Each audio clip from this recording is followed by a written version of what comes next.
Hello guys, आज के video lecture में हम स्टार्ट करने वाले हैं ग्राफ्स में कुछ इम्पोर्टेंट चीज़ें हैं जो आपको पहले से पता होनी चाहिए, तभी आप ग्राफ ड्रा कर पाओगे।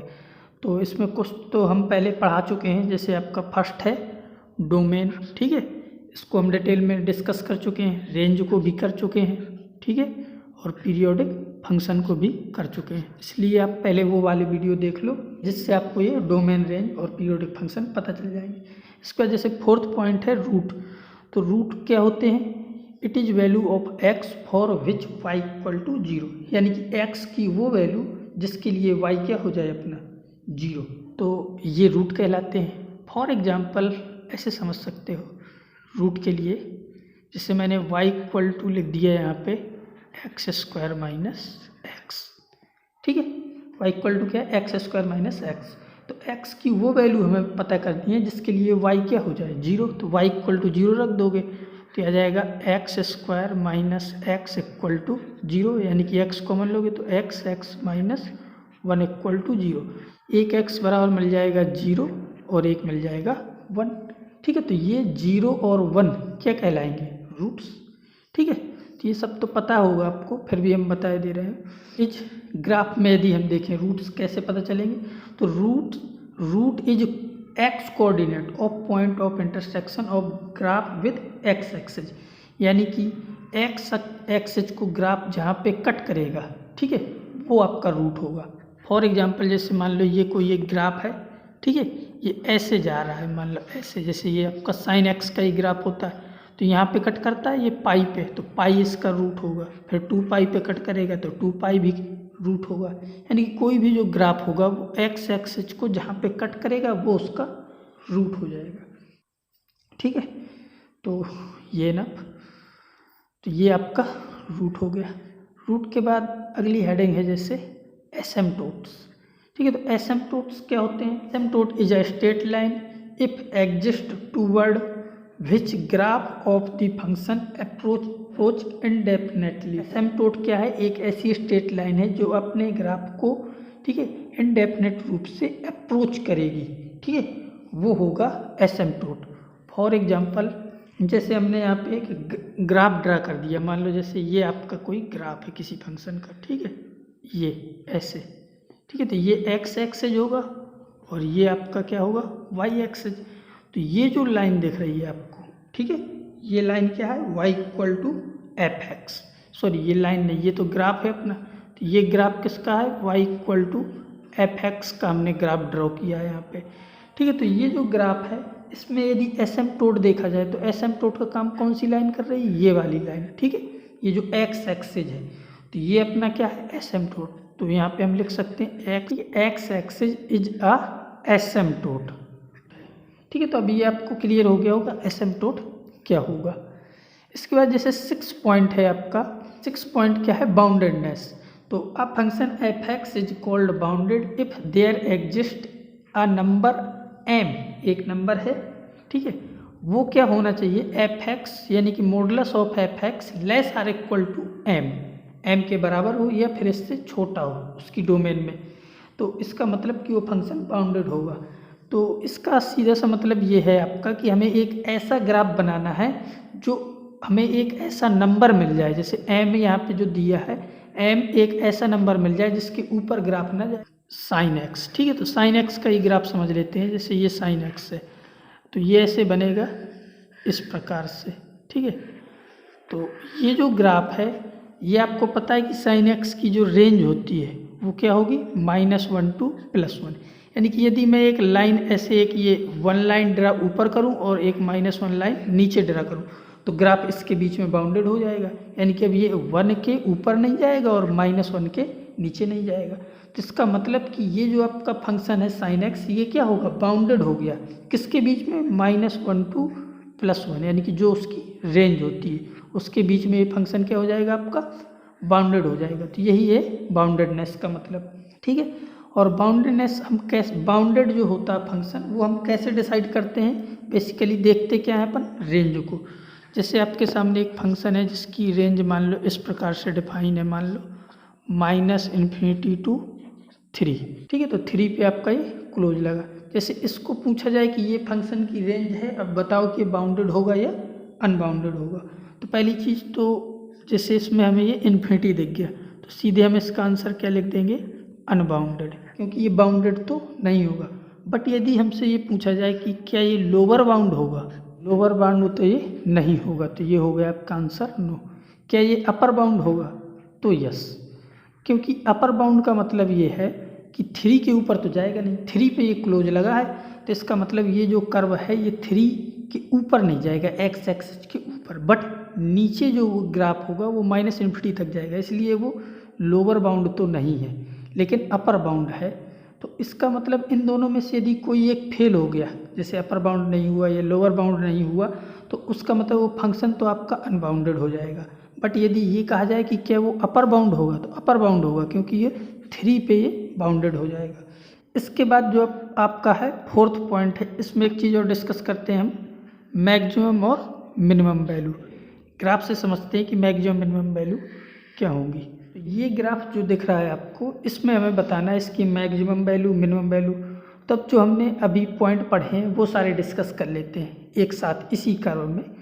तो सबसे पहले तो इसकी बताओ आपकी डोमेन क्या होगी, ठीक है। तो यहाँ पे हम नीचे लिख रहे हैं डोमेन ऑफ द फंक्शन। तो डोमेन क्या होगी, डोमेन हम कहाँ देखते हैं, एक्स एक्सिस में। तो एक्स एक्सिस में डोमेन देखते हैं, तो ये ए से शुरू हो रहा है ग्राफ अपना इस पॉइंट से, ठीक है। तो ए से शुरू होके एक्स एक्सिस में इसने कितना पोर्शन कवर किया, तो ये आपको दिख रहा है यहाँ से शुरू हुआ है और यहाँ 5 तक गया, इसके बाद ग्राफ यहाँ पे गया नहीं है। तो इसकी जो डोमेन हो जाएगी क्लोज इंटरवल 1 to 5, ठीक है। ए पे क्योंकि इसकी वैल्यू क्या है 1 और सी पे है 5, तो ये हो गई डोमेन। इसी के बाद जैसे आप रेंज लिखना चाहो, यानी कि रेंज ऑफ द फंक्शन, तो रेंज क्या होती है, जो उसने वाई एक्सिस में वैल्यू कवर की हो, किसने, ग्राफ ने।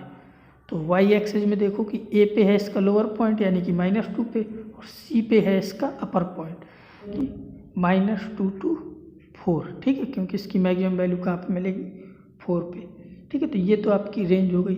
और यदि हम रूट्स की बात करें, ठीक है, यहाँ पे जैसे ये हम और पूछें आपसे कि रूट्स क्या होगा इसका, रूट, तो रूट क्या होता है, उसने जहाँ पे किसको कट किया, एक्स एक्सिस को, तो एक्स एक्सिस को इसने कट कहाँ पे किया, 3 पे, तो इसके जो रूट्स होंगे वो क्या हो जाएगा, रूट्स एक ही होगा और वो होगा x = 3, ठीक है। तो ये रूट्स हो गया।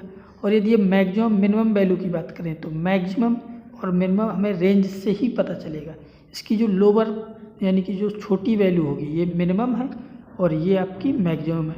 मिनिमम वैल्यू को हम स्मॉल m यानी कि -2 से लिखते हैं और मैक्सिमम वैल्यू को हम लिखते हैं कैपिटल M से। तो कैपिटल M आपका क्या हो जाएगा, 4, ठीक है। ये लिखा हुआ है, ये है आपका एफ मिनिमम, और ये जो कैपिटल M है ये है आपका एफ मैक्सिमम, ठीक है। तो यही था अपनी मिनिमम और मैक्सिमम वैल्यू।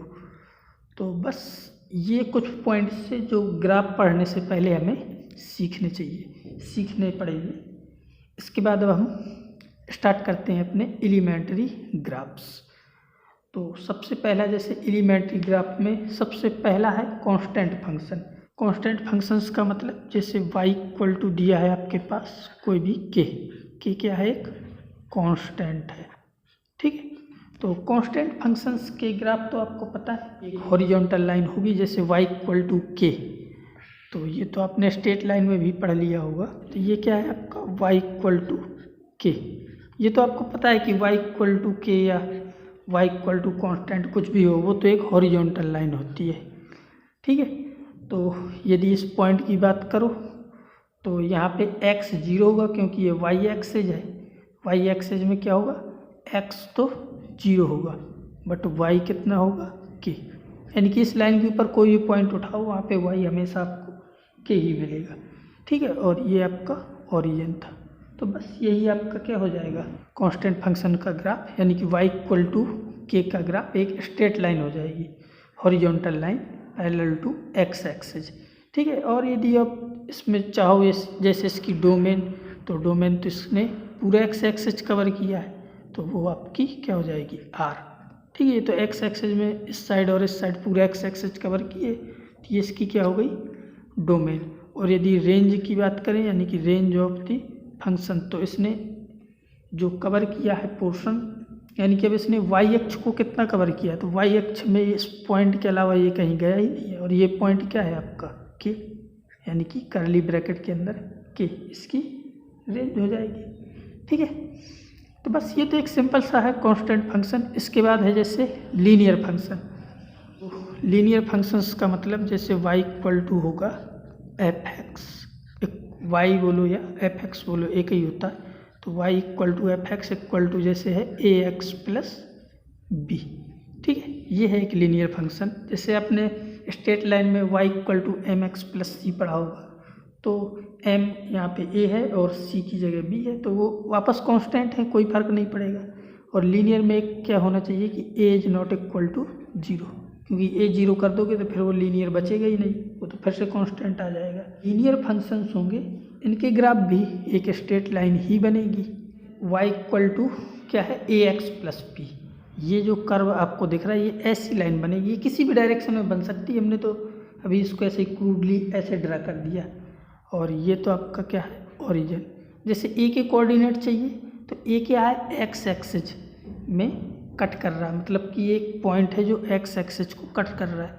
तो ये तो हमें पता है एक्स एक्सिस में वाई तो 0 होता है। तो जब इस इक्वेशन में उठा के आप वाई की जगह 0 रख दोगे तो यहाँ से एक्स की वैल्यू क्या आ जाएगी, मतलब कि वाई तो 0 होगा और एक्स की जगह आ जाएगा माइनस बी बाई ए और 0। ये ए के कोऑर्डिनेट हो जाएंगे। इसी प्रकार यदि बी के चाहिए तो बी में क्या होता है एक्स 0। ठीक है, तो y equal to a x plus b में जब आप x को 0 रख दोगे, जैसे ये x को 0, तो यहाँ पे b की वैल्यू आ जाएगी, यानी कि b के कोऑर्डिनेट यहाँ से क्या आ जाएंगे आपके 0, b। ठीक है, और ये आपको पता है कि ये क्या होता है एंगल स्लोप। ठीक है, इसको हम स्लोप पढ़ते हैं। और काफ़ी लोगों को ये डाउट होगा कि जैसे ये b लिखा है डिनोमिनेटर में, तो नीचे है ये x कोऑर्डिनेट के नीचे है, तो ये माइनस में होना चाहिए। तो कोई प्रॉब्लम नहीं है, ये तो हमने एक बेसिक्स सा बताया आपको कि y equal to a x plus b होगा। अब क्वेश्चन में कोई न्यूमेरिकल वैल्यू आएगी तो वो प्लस माइनस में कुछ भी हो सकती है। ये जो b लिखा है इसमें भी हम ये नहीं बता सकते कि ये प्लस का होगा या माइनस का होगा। ठीक है, क्योंकि इसमें तो ये अननोन है। जब ये वैल्यू जैसे b मान लो 2 निकल आया तो ये कर्व फिर आपका ऊपर होगा, यानी कि ये जो B पॉइंट नीचे आया है, ये नीचे ना आके कहाँ आया होगा, ऊपर आया होगा। बट यदि ये माइनस का होगा तो ये लाइन ऐसे ही बनेगी। अब स्ट्रेट लाइन 4 प्रकार की बन सकती है। 4 प्रकार की कैसे बन सकती है, जैसे मान लो मैंने केस 1 ले लिया। ठीक है, केस 1 में क्या होगा कि आपने जैसे ऐसे स्ट्रेट लाइन बना दी। ठीक है, जैसे एक इस डायरेक्शन में बना दी स्ट्रेट लाइन, तो ये भी बन सकती है। इसमें ये थीटा है, ए हमने माना था, तो ए क्या है आपका ग्रेटर देन 0, क्योंकि एक्यूट एंगल है। और यदि इसमें बी की बात करें तो बी भी क्या होगा आपका 0 से बड़ा होगा। बी क्या था, जैसे y बराबर ए एक्स प्लस बी था, तो बी क्या होता था कांस्टेंट। ठीक है, जैसे केस 2 देखो आप, केस 2 में और कैसी लाइन बन सकती है, तो अभी जो हमने बनाई थी ऊपर ऐसे भी ड्रा हो सकती है। इसमें फिर से ये एंगल क्या है थीटा। ठीक है, अब इसमें थीटा का मतलब कि ए क्या है 0 से बड़ा, बट इस बार बी नेगेटिव हो जाएगा, क्योंकि ये कहाँ आ रहा है नीचे आ रहा है, तो ये आपका नेगेटिव आएगा। यानी कि नीचे का मतलब कि ये वाई एक्सिस को नीचे कट कर रहा है, उस बार ऊपर कट कर रहा था तो प्लस में था। ठीक है, ये सेकेंड लाइन बन सकती है। ये सारे लीनियर फंक्शंस के ही ग्राफ। अच्छा, थर्ड ऐसे बन सकता है। वापस ये एंगल क्या है थीटा। इस बार आपको दिख रहा है कि इसका जो स्लोप है वो इस बार नेगेटिव हो जाएगा। ठीक है, क्योंकि अब ये ऑब्ट्यूस एंगल नहीं है। स्लोप क्या होता है tan थीटा। और b क्या है, b वापस ग्रेटर देन 0, क्योंकि ये अब एक्स एक्सिस है। फोर्थ केस में एक लाइन कैसी बन सकती है, एक लाइन आपकी ऐसे बन सकती है नीचे को। फिर से वापस एंगल ये थीटा, तो a इस बार फिर क्या है नेगेटिव, और b क्या है नीचे आ रहा, तो वो भी क्या है नेगेटिव। इस केस में ये दोनों नेगेटिव होंगे। ठीक है, तो ये 4 प्रकार की लाइन ड्रा होंगी। और भी हो सकती हैं जो ओरिजिन से पास हो। ठीक है, तब ये तो हम आगे डिस्कस कर लेंगे। तो ये हो गया आपका लीनियर फंक्शंस की कर्व एक स्ट्रेट लाइन बनती है, ये हमें पता चला। हम नेक्स्ट लेक्चर में पढ़ेंगे क्वाड्रेटिक। यहाँ से थोड़ी अच्छे ग्राफ शुरू होंगे, अभी तक तो ये सिंपल चीज़ें थी।